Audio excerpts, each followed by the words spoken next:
La Asamblea Legislativa es una institución que no solo promueve leyes en favor, obviamente, de todos los salvadoreños, en favor de la inversión, en favor de la seguridad, sino también en aquellos problemas que son como bien día a día de los salvadoreños. Y sabemos que el tema del endeudamiento, lastimosamente, es un tema que de pronto anteriores asambleas legislativas, antes de que llegara la bancada CIAN, no se tocaban, y se tocaban, obviamente era un tema más como para favorecer a los más ricos y desproteger o no proteger a los pobres. Y ahora vemos, por ejemplo, cómo se está hablando de reformas a la Ley de Protección al Consumidor para apoyar a la población a causa del sobreendeudamiento, una palabra obviamente que bien recurrente entre los salvadoreños, lastimosamente, por el tema de la falta de educación financiera. Diputada, ¿de qué se trata esta iniciativa? Bueno, cada una de las reformas que responden a la Ley de Protección al Consumidor que aprobamos en la plenaria el día de ayer, básicamente uno de los principales retos ha sido poder regular el tema del sobreendeudamiento. Ya lo decías tú, es algo que es un tema diario de cada uno de los salvadoreños, y para sobreguardar sus finanzas nosotros estamos muy comprometidos al hacer justicia financiera, y precisamente esta propuesta ya se aprobó. Básicamente lo que regula es que anteriormente, para hacer este contraste, cuando un salvadoreño ya estaba sobreendeudado, quiere decir que no tenía la capacidad de pago para honrar sus deudas por diferentes situaciones, ¿verdad? Por pérdida de su empleo, porque también adquirió nuevos compromisos y no estaba totalmente favorable su estado financiero en ese momento. También han existido muchas causas que nosotros en la legislatura pasada, de hecho, cumplimos y legislamos a favor del historial crediticio, y así diferentes causas que pueden tener los salvadoreños para llegar a ese punto de sobreendeudamiento. Anteriormente, hasta que la persona ya estaba sobreendeudada y que el vaso ya había rebalsado, es que se podía buscar asesoría y se podía buscar un intermediario, alguien que pudiera tener opciones y alternativas de pago y de arreglos para las diferentes cuotas de estas deudas de productos o servicios. En este caso, ahora con esta reforma no es necesario que el ciudadano, que el consumidor esté en mora. Simple y sencillamente, si usted tiene un contexto en estos momentos donde existe el sobreendeudamiento, sobre usted dice, bueno, el próximo mes no voy a poder tener la capacidad de pago, siento que voy a arruinar mi historial crediticio porque debo más de lo que yo debería tener ingresos, entonces no hay que esperar a llegar a ese punto. La Defensoría del Consumidor, quien es la institución que ejecuta cada una de las medidas de la Ley de Protección al Consumidor, va a tener la potestad de que cualquier ciudadano, cualquier consumidor lo va a buscar, y ellos van a poder hacer un plan de pago, tener alternativas, y la Defensoría del Consumidor va a ser ese intermediario entre las instituciones financieras, entre los agentes económicos, de lo que ellos están adeudando. Entonces eso es un gran cambio, una gran medida, porque los salvadoreños van a tener ya esta alternativa y no esperar a terribles consecuencias en su historial crediticio. Claro, importante eso, es decir, la Defensoría del Consumidor va a poder asesorar, diputado, para buscar de pronto una reestructuración, para buscar de pronto un refinanciamiento o de pronto cualquier otro tipo de arreglo, obviamente, antes de pasar a una instancia que puede afectar el récord crediticio. Sí, exactamente. Ahora el consumidor va a tener la posibilidad de acceder a una asesoría para llegar a un acuerdo de pago, para buscar esos mecanismos que antes obviamente no se tenían, como lo mencionaba la diputada, y que básicamente ya cuando se sentían ahogados del sobreendeudamiento y no había más qué hacer, en ese momento tal vez podías acceder a una asesoría, a veces, y a veces no. Entonces ahora, antes de eso, pues ya va a poder hacer uso de algunas asesorías para encontrar esos mecanismos, y al fin y al cabo el objetivo de estas enmiendas o de estas iniciativas, pues que ya se veían con anterioridad, es que la población salvadoreña tenga ese alivio financiero, esa paz económica, claro, si se le puede decir así, porque obviamente pues nadie vive o nadie quiere vivir más bien para estar pagando o sobreendeudado, pues. Claro. Entonces, no es calidad de vida eso. Exactamente, y aparte de eso también habían personas que vivían de eso. Entonces, y el Estado salvadoreño nunca protegió a los consumidores. Es decir, por la falta tal vez de educación, la falta de tecnificación de la misma gente, te sobreendeudabas y al fin y al cabo cuando ya venías a sentir, pues ya estabas así, no existía nadie, ni siquiera leyes que te amparaban y por supuesto no existía una asesoría de parte del Estado en ese sentido de la Defensoría del Consumidor para poderte proteger. Entonces, simple y sencillamente eso es lo que se está haciendo. Es eso. ¿Cuántos salvadoreños lastimosamente en la historia del país se han suicidado por el tema de deudas? Hay casos lastimosamente de personas que por mal manejo financiero su única salida ha sido obviamente la muerte y qué mal de verdad poder tocar este tema desde este punto de vista, pero es cierto, es una realidad. Nunca un Estado se había preocupado y menos una Asamblea Legislativa se había preocupado por tocar este tipo de temas. Ahora bien, el decreto que prohíbe, diputada, prohíbe de pronto a proveedores poder ofrecer, vender o poner a disposición algún bien o servicio que pueda ser obviamente superior al ofertado. Sí, de hecho, justamente quería llegar ahí porque estas reformas son bastante integrales, muy amplias y tienen como objetivo poder enriquecer nuestro ordenamiento jurídico y brindarle herramientas a la Defensoría del Consumidor, que ha sido una institución que por muchos años, de hecho, la Ley de Protección al Consumidor con sus diferentes reformas no tenía un régimen sancionatorio verdadero. Yo estaba viendo un informe, de hecho, al cierre del año 2023, donde la Defensoría del Consumidor ha recuperado millones de dólares a favor de la población salvadoreña. Y eso antes no existía porque muy difícilmente las instituciones del Estado estaban a favor de la gente. Exacto. Más bien respondían a intereses bien particulares. Correcto. Sin embargo, en este decreto también nosotros hemos aprobado la prohibición a todos aquellos agentes económicos, a todas aquellas empresas que hacen o se dedican a la publicidad engañosa. Quiere decir que ellos ofertan un producto o un servicio a cierto precio, pero cuando ya está el cliente obteniendo este producto, haciendo el proceso de compra, vienen y ya les empiezan a poner otro precio, o que mire, esta oferta no era así, esto se equivocó el community manager. No, eso no existe, eso está totalmente prohibido por la ley, y la Ley de Protección al Consumidor ya le da al consumidor esta garantía que nadie puede estarle ofreciendo una publicidad engañosa. Yo de verdad invito a la población salvadoreña a que pueda estar atentos a denunciar en caso de que exista una infracción de este tipo. Hay muchas empresas y creo que nosotros no estamos exentos. A mí me ha pasado muchísimas veces. Antes no teníamos estos mecanismos oportunos para la gente. Ahora sí lo tenemos. De hecho, otra de las medidas muy importantes también es homologar algunas de las reformas que nosotros también ya habíamos hecho anteriormente. En el tema de la Comisión Financiera, con Justicia Financiera, nosotros aprobamos reformas a la Ley del Historial Crediticio. Sí. El historial crediticio también está mencionado en la Ley de Protección al Consumidor y nosotros homologamos lo que ya habíamos aprobado nosotros en el año 2000, que entró en vigencia en el año 2022. Ya está homologado en la Ley de Protección al Consumidor, en la cual las personas deben de autorizar previamente que el agente económico o que la institución financiera pueda conocer su historial crediticio. Y también le agregamos que no puede estar comprometido, o sea, que tú firmes esa autorización para que ellos conozcan tu historial crediticio, no te compromete a adquirir un bien o un producto con estas instituciones, claro, con estos agentes económicos. No te obliga. No te obliga a eso. Y tampoco ellos pueden estar haciendo o comercializando la información con terceros. Exclusivamente la pueden compartir con los buros de créditos, que ya lo establece así la ley, y pues al no cumplir con la ley pues se tienen consecuencias. Eso es muy importante porque la población ya ha estado cansada y de hecho nosotros hemos recibido múltiples denuncias en redes sociales. Siempre las instituciones, por ejemplo, como la Defensoría del Consumidor y en algunos casos que ha intervenido la Superintendencia del Sistema Financiero, han estado siempre muy atentos a estas denuncias de la población. Claro.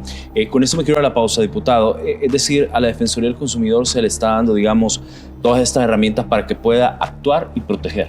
Sí, claro que sí. De hecho, también, abundando un poquito lo que decía la diputada González, al consumidor también se le van a proveer de mecanismos, por ejemplo, cuando puedan caer en riesgo de impago por causas de fuerza mayor. Sí. Es decir, un desempleo, alguna situación. Algún desempleo, alguna situación de salud grave que anteriormente no existía, claro, y que obviamente tenía que seguir pagando, pues, y las personas de dónde, de qué claro, fuente. Totalmente. Entonces, obviamente también bajo un análisis previo, pues también, ¿verdad?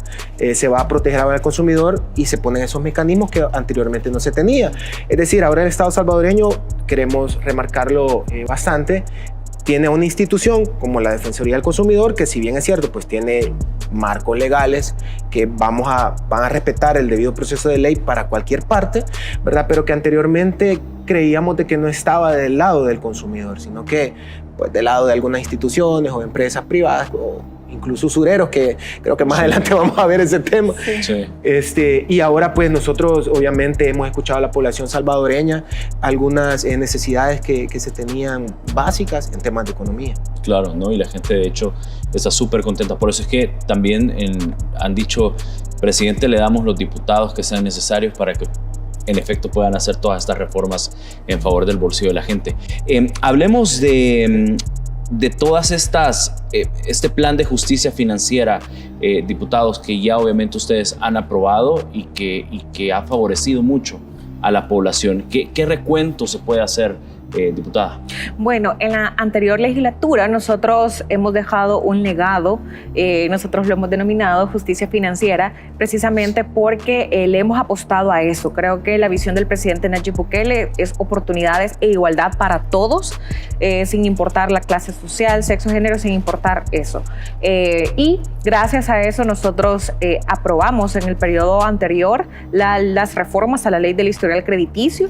Esto pues ha ayudado muchísimo a la inclusión financiera. Fue histórico cuando lo aprobaron. Sí, de hecho, pues ahí tuvimos a estos representantes y de verdad creo que la dinámica de la Asamblea Legislativa empezó a cambiar desde el día 1 y donde nosotros pues escuchamos y ponemos sobre la balanza y pesa más la opinión de la población salvadoreña que de estos grupos, ¿verdad?, de interés, que estas empresas que han engañado por mucho tiempo a la población. De hecho, nosotros descubrimos en el proceso de formación de ley que los buros de crédito te estaban cobrando una membresía de hasta $15 al mes por conocer tu propia información crediticia. Esto de verdad era un abuso para los salvadoreños, sobre todo porque ellos viven, comercializan, tienen un negocio, tienen mucha rentabilidad por manejar tu información crediticia y ni siquiera tú puedes tener esa información porque te la venden. Entonces eso era un tema muy injusto. Nosotros sí queríamos que esto fuera totalmente gratis para el consumidor, para que las personas pudieran también conocer la salud de sus finanzas, y gracias a esto pues así quedó en la ley establecido. La información es totalmente gratis. También arreglar tu historial crediticio. En arreglar yo me refiero a esa actualización que podía tardar una eternidad en que se actualizara los datos de todas las deudas que tú ya habías honrado. Habían muchos salvadoreños, incluso que ya son nuestros salvadoreños que residen fuera de nuestro país, que se fueron de El Salvador, quizás quedó un centavo ahí, y ahí ya te mandaban a la lista negra, como le decimos al buen salvadoreño, te ponían en DICOM y que ya no podías obtener ningún otro crédito porque estabas manchado. Sí. Y eso, la verdad, era totalmente injusto, porque a veces no era responsabilidad del consumidor, era responsabilidad de la mala comunicación entre los agentes económicos, instituciones financieras y los buros de créditos. Nosotros también actualizamos estos marcos jurídicos para que respondieran a la actualidad ya de este siglo y poder utilizar las tecnologías de la información y que los usuarios lo puedan ver su historial crediticio, puedan actualizarlo, puedan tener alguna solución a sus dudas a través de un correo electrónico, de la página web o incluso del mismo WhatsApp, donde ellos ya tienen atención. Descentralizamos los servicios del historial crediticio porque antes eran inalcanzables llegar a las oficinas que tenían estas empresas privadas, los buros de créditos. Ahora nosotros los hemos obligado, gracias a esta ley, a que puedan tener una oficina en cada uno de los departamentos y puedan tener 3 agencias de resolución de conflictos cercanas a la población, y esto fue una dinámica bastante importante para la población salvadoreña. Tenemos frutos de esas reformas. Luego la número 2 fueron las reformas a la ley de el sistema de tarjetas de crédito. Eran más de 1 millón de tarjetavientes a nivel nacional, pues a la fecha ese número ya creció. Sin embargo, más del 90% de todos estos usuarios tenían un límite igual o inferior a los $2,000. Todos estos usuarios ya no pagan la famosa membresía de la tarjeta de crédito, que podía ahondar entre los $50 al año hasta los $250. Dependiendo de la categoría. Dependiendo de la categoría, sin embargo, era algo pues bastante injusto porque encima, cuando nosotros le preguntamos a los representantes de los bancos que por qué esa membresía, ellos decían que por el uso del plástico. Al final, nosotros contrastamos con la Ley de Protección al Consumidor y ahí ya está regulado que no te pueden cobrar ningún producto o bien o servicio inherente a lo que tú ya estás contratando. Entonces, el plástico ya es inherente a una tarjeta de crédito y el negocio de ellos es toda la rentabilidad que generan de las tasas de interés que son pues relativamente altas cuando es una tarjeta de crédito de consumo. Entonces, al final nosotros regulamos eso, regulamos también el tema de la comisión por sobregiro. Era algo que estaba sucediendo que ellos te sobregiraban la tarjeta sin tu autorización.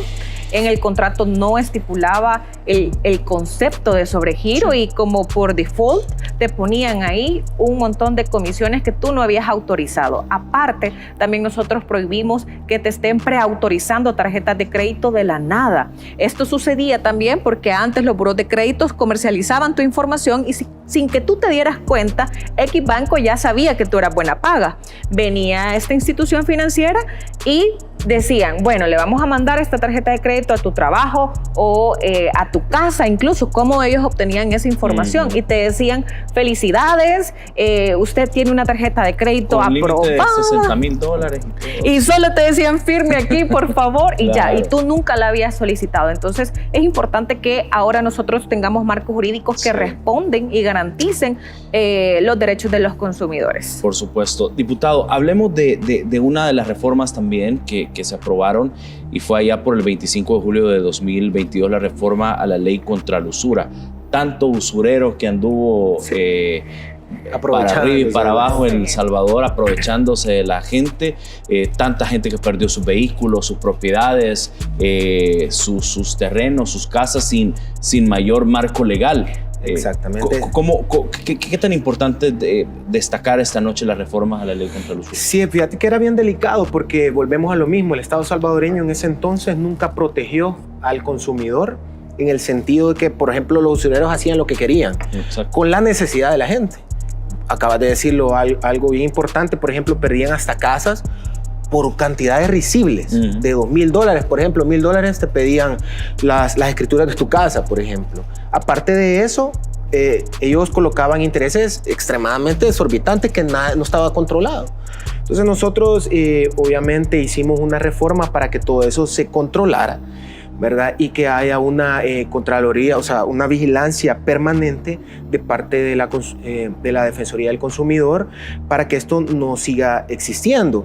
Sabemos que hay personas que siguen esa práctica, pero ahora lo decíamos fuera de cámara y que la gente también debe denunciar, obviamente, a la Defensoría del Consumidor. Es importante que la gente se empodere. Y obviamente también nosotros estamos acá, aparte de nuestro trabajo, que es reformar, pero también darles a conocer frecuentemente y permanentemente todo lo que nosotros hemos reformado en temas económicos y financieros para que la gente sepa que ya no están desprotegidos y que en este tema de la usura, si los usureros siguen colocándoles intereses demasiado altos, les siguen pidiendo escrituras de sus casas, les siguen pidiendo carros, les siguen pidiendo prácticamente todo. Entonces está ahora la Defensoría del Consumidor, que tiene un marco legal con unas reformas que han salido de la Asamblea Legislativa para, por supuesto, denunciar este tipo de arbitrariedades de parte de estas personas y que tengan pues algunas, desencadenen algunas penas para ellos, civiles y administrativas. Entonces, abonando a lo que decía la diputada, se han venido consecuentemente haciendo algunos actos de justicia financiera en el periodo anterior para que la gente, como lo decíamos a un principio, tenga más solvencia financiera, tenga más paz y tranquilidad económica y que no estén viviendo el día a día pensando de que cuando te cae algo a la quincena, te cae el dinero al mes, tengas que pagar o tengas que pagar ese sobreendeudamiento que tenés y que, por supuesto, en el tema de la usura, pues la gente recurría a ese préstamo porque quizás no podían aplicar en las instituciones financieras como tal, un poquito más formales, claro. Y venían los usureros y por eso es que ellos prácticamente se aprovecharon de la gente. Lastimosamente la gente de vendedores de cuenta propia, emprendedores que tuvieron que que incurrir a usureros que probablemente perdieron muchísimas de sus viviendas, sus vehículos, su negocio como tal por estas malas prácticas. Y hablando obviamente de este plan de justicia financiera que está favoreciendo mucho a los salvadoreños. Diputada, ya el diputado hablaba de estas reformas a la ley contra la usura que sin duda ha cambiado la vida de la gente, pero una también de las reformas importantes es los cambios al artículo 20. Entiendo yo que para facilitar todo el tema de la inclusión financiera. ¿Qué reforma, qué artículo de qué ley se reformó ahí? Bueno, fue el artículo 20 referente a la ley de facilitación de inclusión financiera. De inclusión financiera, ok. Básicamente esto contempla que los salvadoreños tengamos acceso a la banca como tal únicamente con su DUI. Y también esto pues reduce la burocracia, está en sintonía también con esa reducción de la tramitología que siempre ha dicho nuestro presidente Nayib Bukele que es prioridad para un gobierno, para un estado, para los salvadoreños mismos. Ahora nosotros podemos abrir una cuenta de ahorro con requisitos simplificados desde nuestro celular con un solo clic. Sí. Y también en cualquier sitio web de los bancos de su preferencia. Esto también implica que no va a haber un mínimo de pago en el tema para abrir su cuenta. Antes había cierto monto que oscilaba entre los $50 que te decían, con $50 puedes abrir tu cuenta de ahorro. Eso quedó eliminado. Los bancos, literalmente, eso queda eliminado. Sí. No necesitas, bueno, ni un solo centavo para poder abrir tu cuenta de ahorro. Y esto más que todo porque responde también a las tendencias globales, si nosotros lo queremos llamar de esa manera, porque ahora hay mucho comercio electrónico, hay muchas cosas que tú puedes pagar a través de las tecnologías de la información con un solo clic. Las aplicaciones de los bancos pues están pues bastante bien desarrolladas. Y bien amigables. Y son súper amigables en cuanto al uso. Vimos después, bueno, meses después estuvimos platicando con la Superintendencia del Sistema Financiero y el Banco Central de Reserva y veíamos que muchas más mujeres habían abierto su cuenta de ahorro. Esto es importante porque supongo que por las múltiples tareas que hacen las mujeres les imposibilitaba ir a estar 4 horas haciendo fila en un banco para abrir una cuenta de ahorro. Ahora esto es sumamente fácil. También los jóvenes a partir de los 16 años pueden abrir su cuenta de ahorro. También nosotros propusimos incluir a la diáspora que pudieran abrir estas cuentas de ahorro fuera de las fronteras de nuestro país, ingresando al sitio web del banco de su preferencia para que más salvadoreños podamos estar dentro del sistema financiero formal y podamos evitar lo que ya hablaba el diputado Ortiz acerca del tema de la usura, porque muchas veces todas estas herramientas que han tenido las instituciones imposibilitaban que los salvadoreños pudieran ingresar al sistema financiero formal y por eso venían, incluso hasta los usureros, ha quedado demostrado que tenían hasta bastantes vínculos con los pandilleros y hasta amenazaban a la gente con el tema de los cobros. Los usureros estaban acostumbrados a cobrarles a los comerciantes por cuenta propia hasta 2000% anual de interés y esto estaba de verdad matando muchísima la esperanza de vida de los salvadoreños honrados que se levantaban a las 5 de la mañana a trabajar en los mercados y al final la ganancia le quedaba a los usureros. Entonces ahora ustedes pueden abrir esta cuenta de ahorro con requisitos simplificados y generar un historial dentro de una institución financiera y eso le va a permitir en el futuro también ir teniendo acceso a los créditos. Claro, importante. Hablemos también de las reformas al Código de Comercio, que es sobre el truncamiento de cheques. Esto sí recién se aprobó el 19 de marzo de 2024. Diputado, esta reforma, ¿hacia dónde va? Bueno, básicamente esto siempre va en protección al consumidor, ¿verdad? Para aliviar el bolsillo primeramente de la gente, para garantizar los derechos de aquellas personas que siempre estuvieron aisladas o que no hubo un Estado salvadoreño que los protegiera. Como lo mencionaba la diputada González, estas son, digamos, justicias o actos financieros de deudas que tenía el Estado mismo como tal y que nosotros hemos venido a aprobar en esta Asamblea Legislativa y que sobre todo quiero agregar que la educación financiera es un proceso formativo e informativo que por supuesto abona al núcleo familiar, pues al fin y al cabo cada uno desempeña sus labores, tú lo decías, bajo el comercio informal, empleados formales, pues para abonar cada uno, emprendedores. Y no es posible de que personas sin escrúpulos pues puedan venir y tocar las economías o las finanzas de cada uno de nosotros, pero es importante esa educación financiera, que nosotros podamos ir en ese proceso formativo para ir fortaleciendo las finanzas de cada uno de nuestros hogares. Quiero abonar un poquito algo que tocó la diputada Dana González. Esto no sería posible, o quizás sería ilógico, si nosotros viviéramos en un país inseguro. Yo creo que al fin y al cabo siempre tocamos el tema de la seguridad. Es que todo radica ahí. Ajá, entonces lo comentaba, por ejemplo, el tema de los usureros. Muchos eran o pandillas o pandilleros que pertenecían a las pandillas, o tenían algún vínculo con los pandilleros, pues. Y entonces te imaginas a alguien del sector informal que no podía tener acceso a la banca estatal, o a las instituciones, a las cooperativas o a las asociaciones de crédito y ahorro, y que venía con una persona natural, y con el tema de la usura te prestaban dinero, y esto tenían vínculos con pandillas, y luego te estaban cobrando, y cómo no les pagabas si no te mataban o algo. Entonces era básicamente un círculo vicioso, una rueda de caballito, como se conoce comúnmente, porque vivíamos en un estado que no aseguraba ni siquiera la seguridad pública, la seguridad social. No podíamos hacer algo, por ejemplo, con el tema de actos financieros o justicia económica, o actos de justicia financiera, si no teníamos seguridad social. Claro. Entonces creemos de que hemos hecho lo primero, que era el tema de la seguridad, y luego consecuentemente se han venido desencadenando estos actos para la gente. Claro, que le dan obviamente tranquilidad y libertad. Diputada, cuando hablamos de reformar el Código de Comercio y enfocarnos directamente al truncamiento de cheques, ¿qué significa esto? ¿Qué cambiaron? Bueno, básicamente nosotros le estamos apostando a la modernización del Estado, la digitalización también de diferentes servicios para la población. Sabemos la utilidad que tienen las tecnologías de la información ahora en cada una de nuestras actividades cotidianas. Básicamente nosotros hemos pasado de ese intercambio físico de cheques que hacía la gestión el Banco Central de Reserva, y que de banco a banco tenían literalmente que detener la liquidez de los fondos, de la compensación de esos cheques a la gente, al empresario, al pequeño emprendedor, a la empresa de cualquier tamaño. Hasta 5 días se lo retenían ese dinero. Y durante todo ese tiempo, los bancos venían y hacían overnight, que básicamente trabajaban con tu dinero sin hacerte parte de las ganancias. Entonces este era un tema bastante injusto, porque dejaba sin liquidez a los emprendedores y a estas empresas cuando ellos tenían que cumplir con sus obligaciones, con el pago de sus planillas, con el pago de sus deudas. Y esto básicamente digamos que era un proceso burocrático totalmente innecesario, que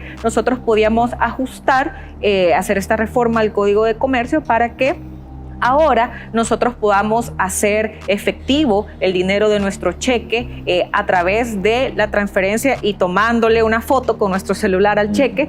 Y como sucede de hecho en países como Estados Unidos, en aproximadamente 4 horas ya vamos a tener la compensación, la liquidez de ese cheque. Ya no esperar 5 días. Ya no vamos a esperar 5 días. Estamos de hecho en el top 1 actualmente en toda la región. Nos sigue Paraguay, que digamos que se compensa en el transcurso del mismo día, pero ahora estamos ya totalmente actualizados, que en 4 horas ya los emprendedores van a tener la liquidez de ese dinero, y eso ayuda también para que nosotros seamos un país mucho más competitivo en materia comercial a nivel de la región. Y eso que acaba de hablar la diputada González, sin duda es bien importante, porque yo creo que a la hora de que, y esto va siempre alineado a la visión que tiene el presidente, yo creo que a la hora que un inversionista ve los países y dicen: voy a El Salvador, voy a invertir acá, voy a mover mi capital acá, voy a generar empleo, voy a poner mis empresas ahí, significa ver todos estos cambios en las leyes y decir: a ver, si quiero hacer un movimiento con un cheque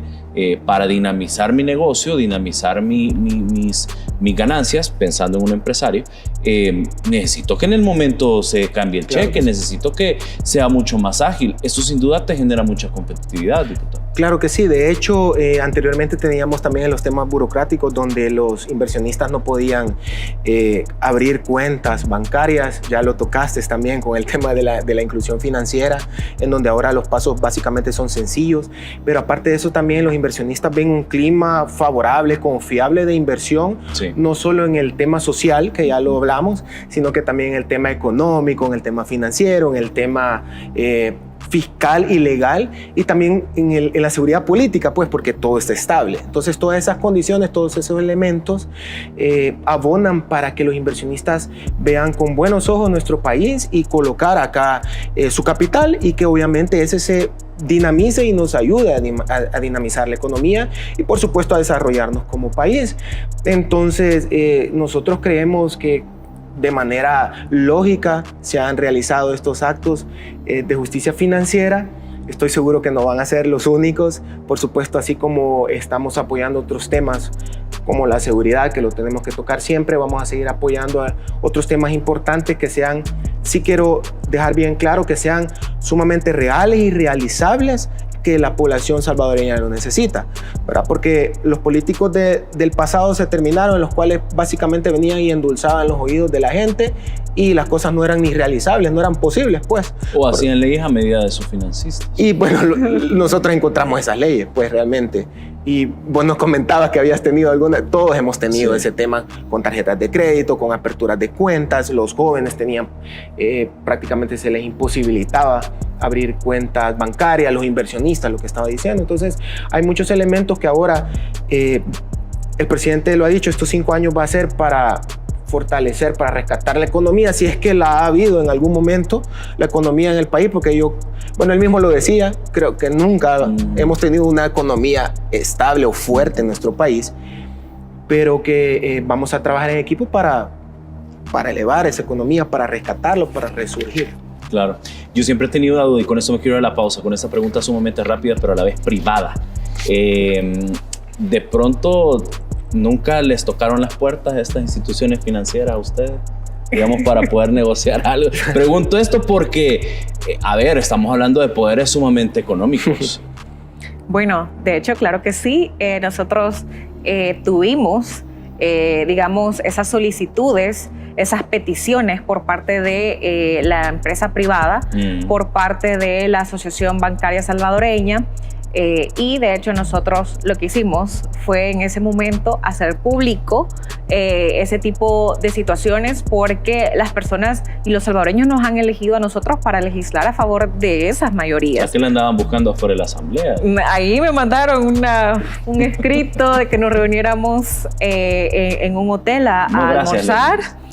Para discutir los intereses del pueblo. Entonces creo yo que los intereses de la población se discuten en público, no en privado, frente a cámaras, en las comunidades, de hecho, porque nosotros también somos diputados de territorio, lo discutimos en las comisiones, en todo el proceso de formación de ley, y no significa que nosotros estemos cerrados a escuchar sus opiniones. Creo que es totalmente válido y de hecho así lo recalcan las funciones que tenemos como legisladores. Sin embargo, sobre la balanza nosotros siempre vamos a tener más peso sobre la opinión de la población salvadoreña y no de estos grupos que siempre tuvieron el poder, claro, y que básicamente manejaban los hilos en la Asamblea Legislativa, sí, y veían a los diputados como títeres. Nosotros somos diputados sumamente responsables, donde estamos poniendo dentro de esa balanza mayor peso a la opinión de la población. Claro, que las cosas ya no son como antes. Exactamente. Bueno, yo creo que en todas las comisiones de la Asamblea Legislativa en el periodo pasado, y yo sé que en este periodo no va a ser la excepción, tuvimos las puertas abiertas para discutir los temas de la población ahí. Ya eso del lobby, que te reunías a puerta cerrada en las oficinas, en los hoteles, incluso en las casas de los empresarios, eso se acabó. Todo lo que nosotros hemos realizado, de hecho, hemos tomado en cuenta a todo mundo, tanto a la empresa privada, pero también a la población en general, porque de hecho ellos son los que han sido más afectados. Y ahí están las leyes.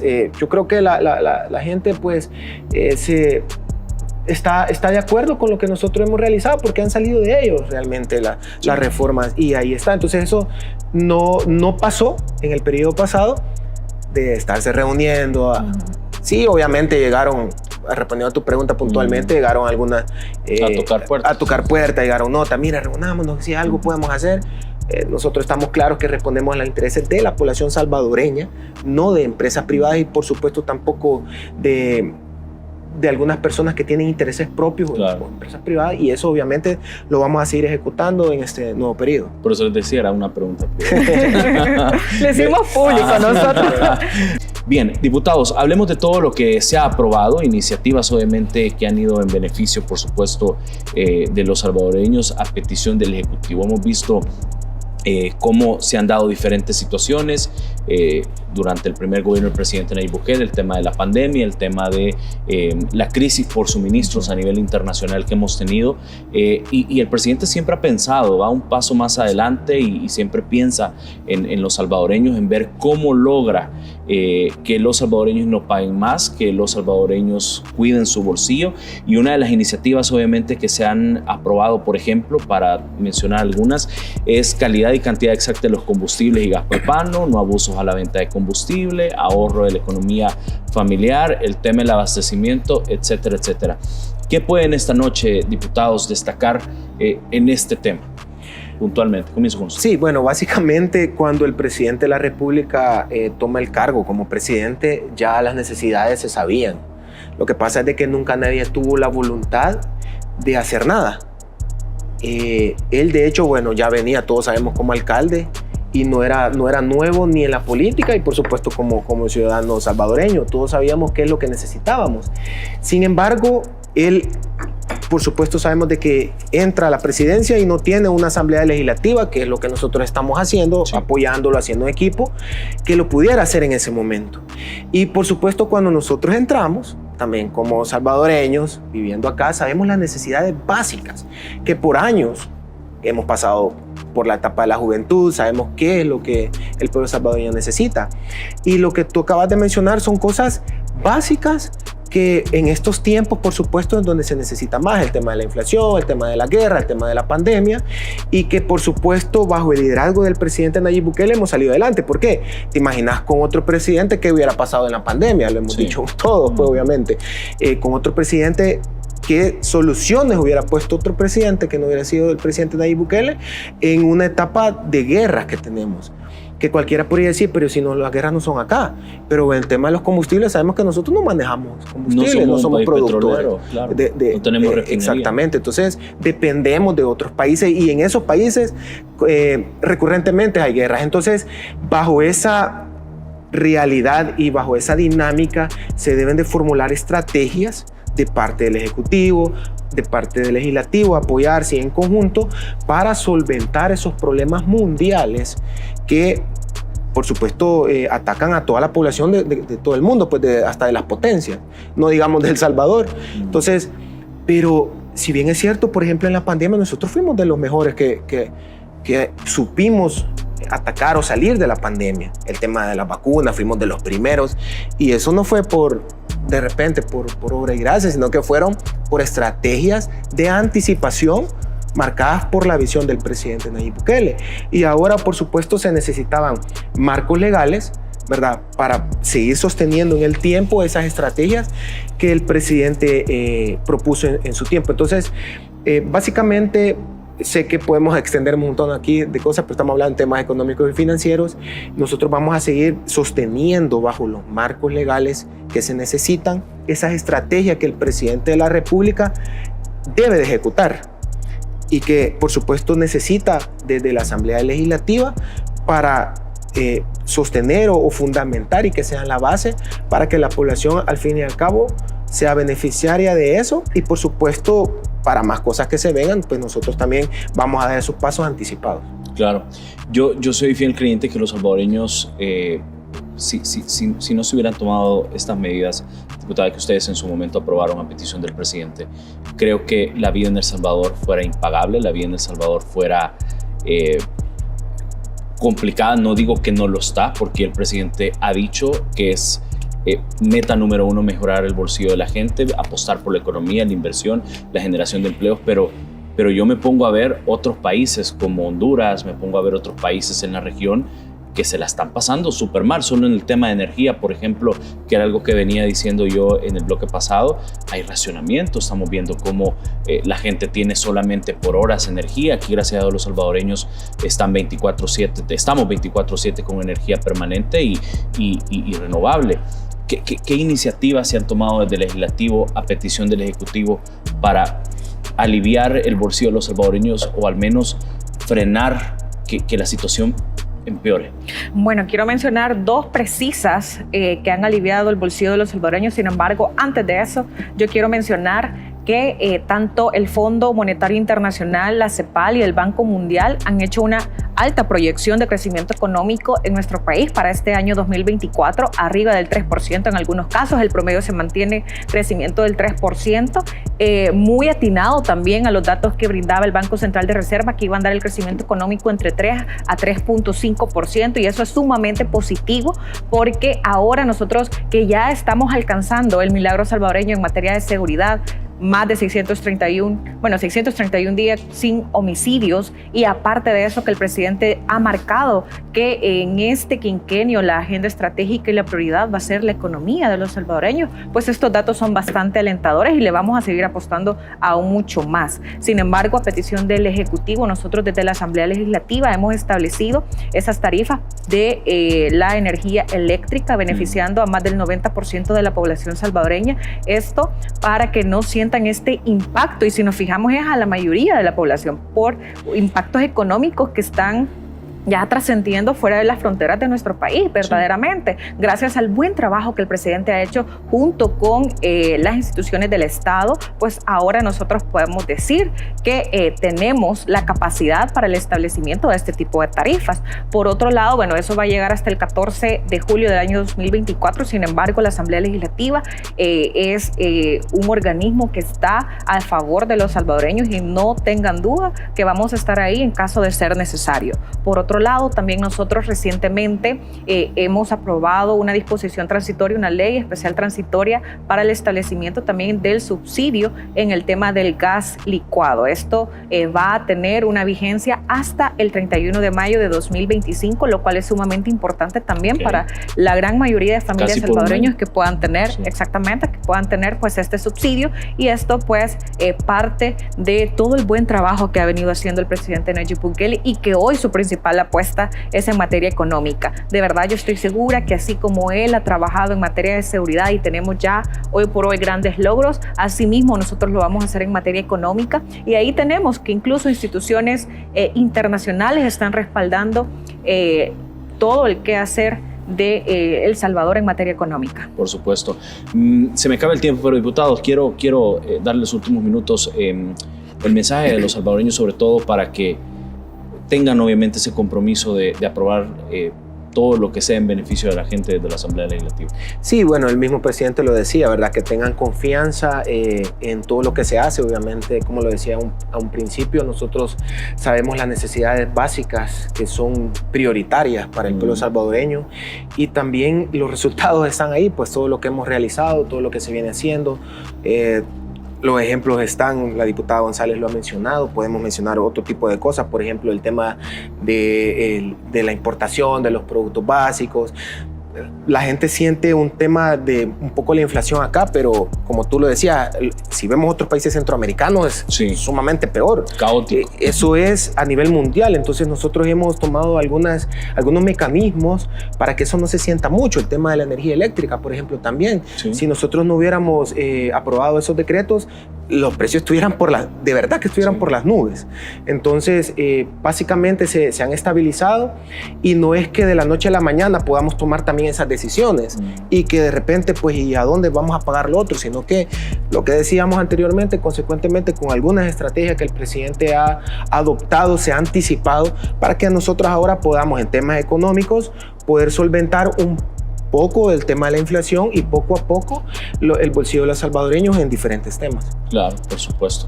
Son las 9 de la noche con 2 minutos. Quiero agradecerles a ambos por estar con nosotros. Diputada Dania González, qué gusto nuevamente tenerla acá. Muchísimas gracias. Ha sido un gran honor para mí compartir con ustedes y también con cada uno de ustedes, el pueblo salvadoreño. Tengan la certeza que vamos a estar siempre firmes y valientes para tomar decisiones a favor de todo el pueblo salvadoreño. Diputado Ortiz. Gracias, el placer es mío. Tengan buenas noches y por supuesto un saludo al pueblo salvadoreño. Gracias, y gracias también a usted, pueblo salvadoreño, que siempre estuvo pendiente de nosotros y bueno, ha estado pendiente y va a estar pendiente todo lo que resta obviamente de este proyecto. Les mando un fuerte abrazo, nos vemos y escuchamos mañana, primero Dios, con más temas y más entrevistas para todos ustedes. Soy Armando Godoy, descansen. Gracias por visitar nuestro canal, no olvides suscribirte, darle like y compartir este video.